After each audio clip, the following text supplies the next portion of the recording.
आचार्य जी, जैसा कि आप तो तमाम तरह के जो रोग हैं उनका आप इलाज करते हैं, तो निःशुल्क करते हैं या उसका कोई शुल्क वगैरह लेते हैं? चूँकि ऐसा है कि आजकल मिट्टी भी शुल्क से ही मिलती है, जल भी आपका, आप देखते हैं कि एक बोतल 20 रुपए की मिलती है, और कहीं कहीं मैंने सुना कि जब यूक्रेन आदि का वो सब हुआ, कहीं उस विशेष होटलों में जाओ तो सैकड़ों रुपए की हो जाती है।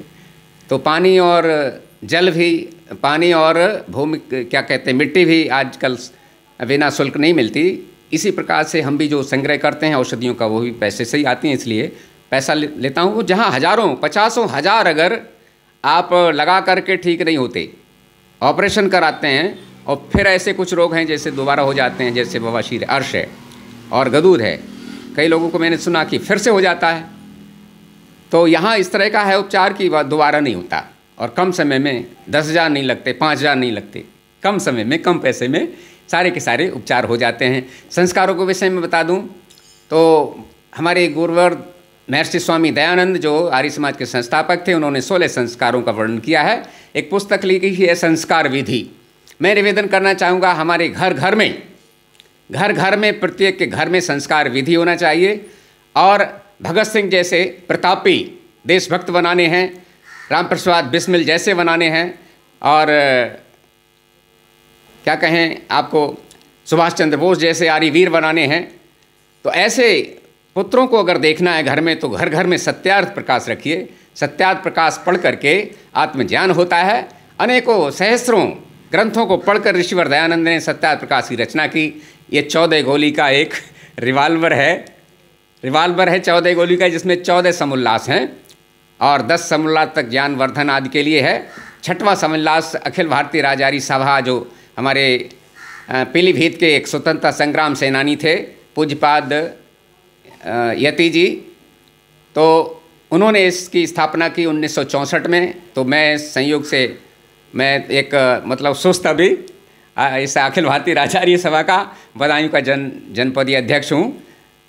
कम लोग बढ़ते हैं आगे, जहाँ त्याग और तपस्या का जीवन जीना होता है, बहुत कम लोग आते हैं, और जहाँ हलवा पूड़ी खाने को मिलता है फ्री में तो वहाँ बहुत सारी भीड़ लग जाती है। मैं चाहूँगा कि घर घर में सत्यार्थ प्रकाश होना चाहिए, घर घर में संस्कार विधि होनी चाहिए, घर घर में पंच महायज्ञ विधि होनी चाहिए।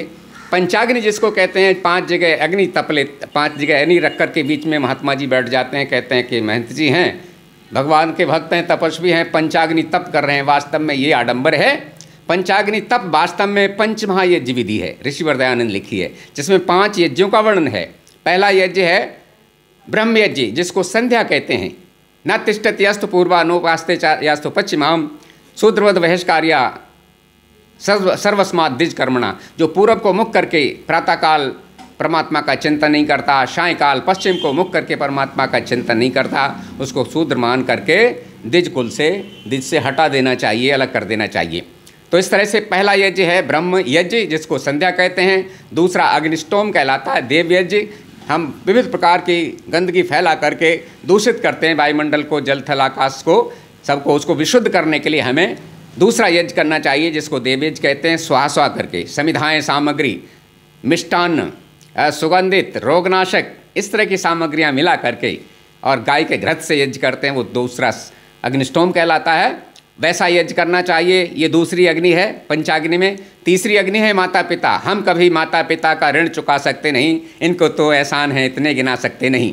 माता पिता के ऋण को कोई चुका नहीं सकता, तो माता पिता की प्राणपण से जीवन पर्यंत सेवा करना चाहिए। उनका जीवन में ही श्राद्ध कर देना चाहिए। श्रद्धा से भक्ति करना, उनकी श्रद्धा से सेवा करना, ये श्राद्ध कहलाता है। और तर्पण का तात्पर्य उनको तृप्त कर दो, क्या क्या चाहिए उनको खिला पिला के ये तर्पण कर दो। आर्य समाज में ये सिद्धांत है कि जियत पिता के दंगम दंगा, मरे पिता पहुँचाए गंगा। जियत पिता को डंडा लठिया, मरे पिता को तोशक तकिया। बाद में तोशक तकिया देते रहो। जीवित जब तक हैं तो उनको थोड़ा कपड़ा भी ना दो पहनने के लिए, तो बहुत ही घृणास्पद कार्य है।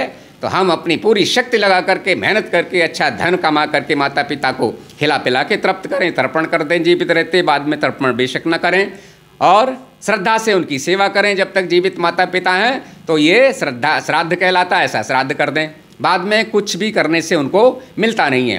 तो तीसरा है पितृयज्ञ, माता पिता की सेवा करना। माँ बाप से बढ़कर जग में कोई दूजा नहीं खजाना।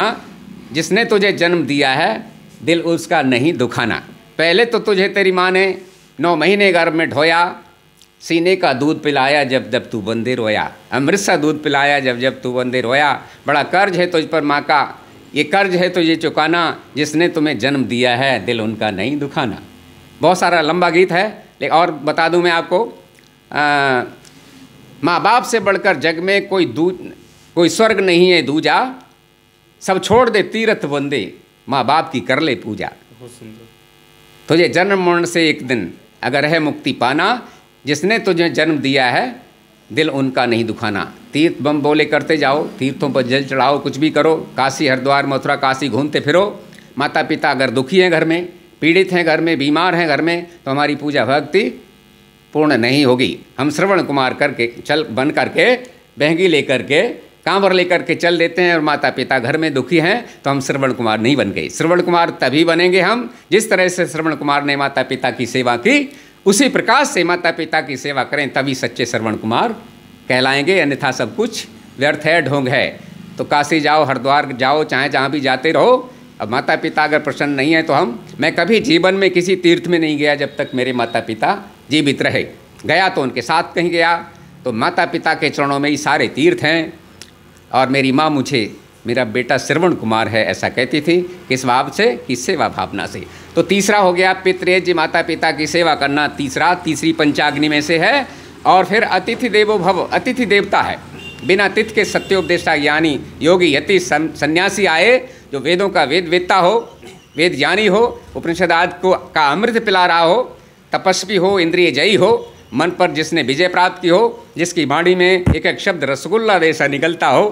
और पुरुष से हितम करो स पुरोहिता, पुरुष से अर्थात पूर्ववासियों का जो हित करता है, कल्याण करता है, भला करता है, वही वास्तव में पुरोहित है। भाई हम राष्ट्रीय जागरण पुरोहिता, हम पुरोहित बनकर राष्ट्र को जगाते हुए चलें। सिंह एव नानदत प्रचेतसा, प्रचेता जो ज्ञानी होता है वो सिंह के समान गर्जना करता हुआ चलता है, दिगंत को हिलाता हुआ चलता है।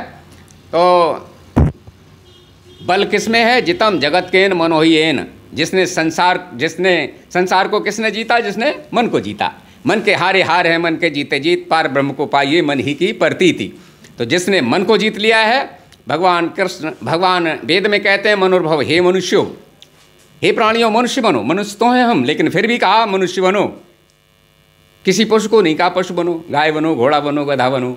मनुष्य को भगवान ने वेद में कहा है, वेदवाणी है परमात्मा की, मनुर्भव मनुष्य बनो, मननशीला सा मनुष्य।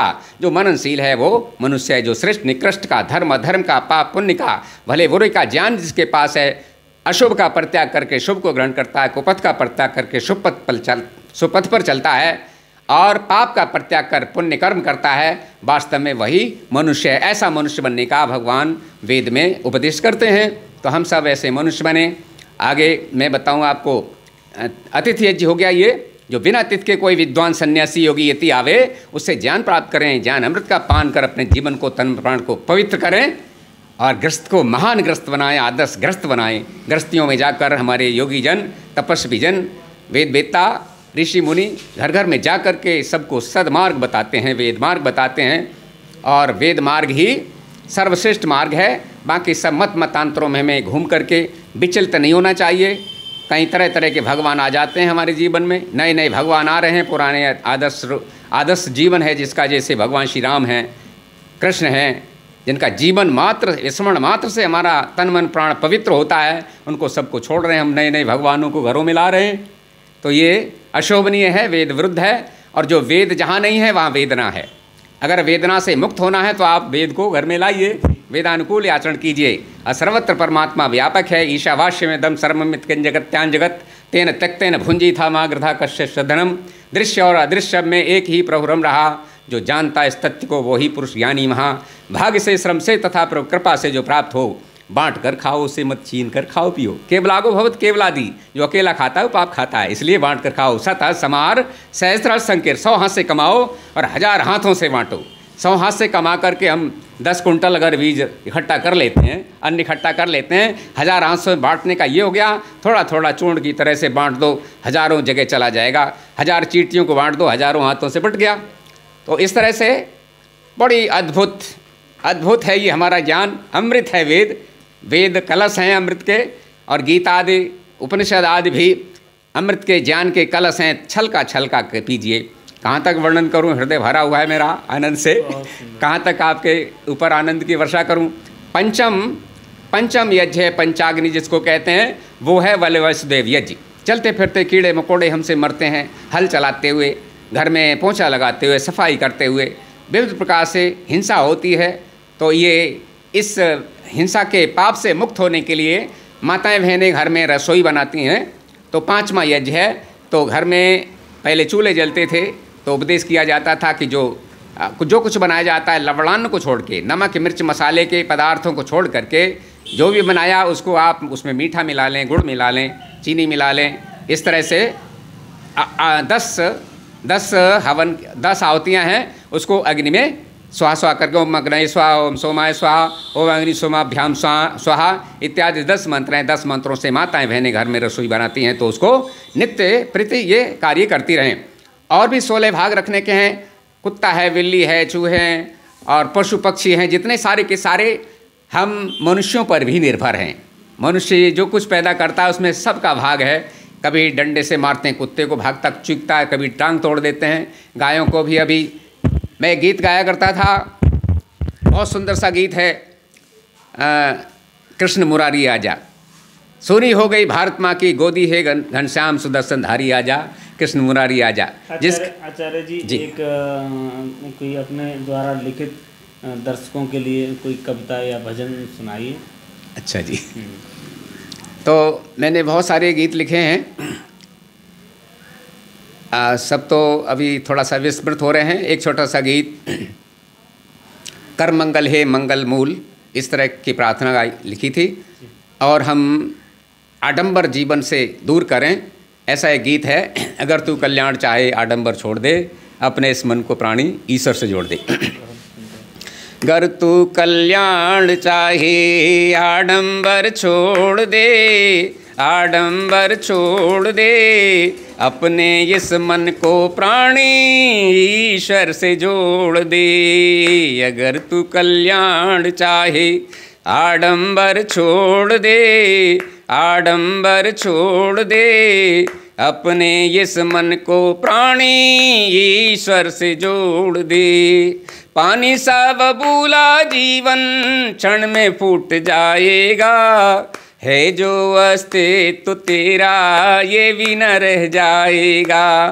हीरे जैसा कीमती तन, मोती जैसा कीमती तन, घड़े सा न फोड़ दे, घट सा न फोड़ दे, अपने इस मन को प्राणी ईश्वर से जोड़ दे। अगर तू कल्याण चाहे आडंबर छोड़ दे, आडंबर छोड़ दे, अपने इस मन को प्राणी ईश्वर से जोड़ दे। बीच में छोड़ता हूँ गीत का अंतिम पद। वेद ज्ञान गंगा में तू, वेद ज्ञान गंगा में तू, नित्य प्रति नहाया कर। सत्संग गंगा में तू, वेद ज्ञान गंगा में तू, नित्य प्रति नहाया कर। कर ले पवित्र हृदय प्रभु गुण गाया कर। कर ले पवित्र हृदय प्रभु गुण गाया कर। दया राम झूठे नाते, दयानंद झूठे नाते, दयानंद गुटका शुटका, दयानंद बीड़ी सिगरेट, दयानंद मांस मदिरा, आज से ही छोड़ दे, अभी से ही छोड़ दे, अपने इस मन को प्राणी ईश्वर से जोड़ दे। अगर तू कल्याण चाहे आडंबर छोड़ दे, आडंबर छोड़ दे, अपने इस मन को प्राणी ईश्वर से जोड़ दे। पवित्र आत्माओं, पंचमहायज्ञ वेद का वर्णन प्रारंभ सुना आपने। इसी प्रकार से जो भी मेरे संपर्क में लोग आते हैं, 4000 पुस्तकें पंचमहायज्ञ वेद की छपवाई थी और अपना पैसा लगाया था। कुछ लोगों ने दान दिया था थोड़ा थोड़ा, कुछ लोगों ने दान देकर कहकर भी दान नहीं दिया, तो मुझे लगाना पड़ा। मैं निवेदन करना चाहता हूँ 5000 पुस्तकें फिर छपवाना चाहता हूँ और कुछ दानदाती अगर महानुभाव सहयोग करें तो उनके नाम भी उनमें दूंगा, और जितने पैसे दें उनकी पुस्तकें ले लें, आप अपने क्षेत्र में प्रचार प्रसार करें। मुझे कोई किसी तरह के लोभ लालच की कामना मन में नहीं है। मैं चाहता हूँ कि परमपिता परमात्मा विश्वानदेव सविता दुरितान पराशु वेद भद्रम तन्नाशुभ। हे परमात्मन, हे विश्वव्यापक जगदीश्वर सर्वंतर्यामी अजर अमर अभय नित्य परमपिता परमात्मा, हम आपसे निवेदन करते हैं जो हमारे जीवन में अशुभ गुण कर्म स्वभाव हैं सारे के सारे दूर कर दीजिए। जो श्रेष्ठ गुण कर्म और पदार्थ हैं वे सब के सब हमारे जीवन में भर दीजिए। निरंतर निर्वाध गति से सबके जीवन में, मेरे जीवन में परमपिता परमात्मा निर्वाध गति से अनंत आशीर्वादों की वर्षा करता रहे प्रभु। इन्हीं शब्दों के साथ ओम द्यौ शांतिरंतरिक्षं शांति पृथ्वी शांतिरापः शांतिरोषधयः शांति वनस्पतया शांतिर्विश्वे देवाः शांतिर्ब्रह्म शांति सर्वं शांति शांतिरेव शांति सामा शांतिरिधि। ओम शांति शांति शांति। ओम सत्य सनातन वैदिक धर्म की जय। बहुत बहुत धन्यवाद। ये थे हमारे साथ संस्काराचार्य पंडित दयाराम वेदपंथी। लगातार हम ऐसे ही प्रतिष्ठित लोगों से आपको मिलवाते रहेंगे। देखते रहिए बरेली देहात न्यूज़।